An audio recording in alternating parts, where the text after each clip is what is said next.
Hi guys, ഇലയിലൂണ് അതെന്നും എനിക്ക് weakness ആണ്. ചോറും കടലക്കറിയും പപ്പടവും കൂടെ ബീഫ് ചാറും എത്തി. 100 വോൾട്ട് ചിരിയിൽ അങ്കവെട്ടിന് ഞാനും തയ്യാർ.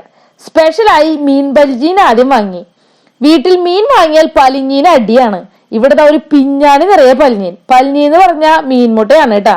ചോറ് കൂടാതെ തന്നെ കഴിക്കാനാണ് പലിഞ്ഞീൻ എനിക്ക് ഇഷ്ടം. പിന്നെ തോന്നി ഒരു കൊഴുവ ഫ്രൈ കൂടി വാങ്ങാന്ന്. പുറത്ത് നല്ല മഴയാണ്. മുരുവരാന്ന് കൊഴുവ ഫ്രൈ റെഡി. മീൻ പലിഞ്ഞീനും ചോറും കൂട്ടി ആദ്യം കഴിച്ചു. ബീഫ് ചാറ് നല്ല എരിവുണ്ടായി. ചാറിന് വേണ്ടത്ര ടേസ്റ്റ് വലിയ കാര്യമൊന്നും ഉണ്ടായില്ല കേട്ടാ. പിന്നെ കൊഴുവ ഫ്രൈ കഴിച്ചു, നല്ലതായിരുന്നു. സ്പോട്ട് മനസ്സിലായോ? തൃശ്ശൂർ വടക്കേ സ്റ്റാൻഡിന്റെ അടുത്തുള്ള ചാവടിയാണ് കേട്ടാ. പണ്ടത്തെ ചാവടി ഒന്നുമില്ലാട്ട് ഇപ്പോ. എന്റെ ചാവടി ഇങ്ങനെയല്ല സാർ.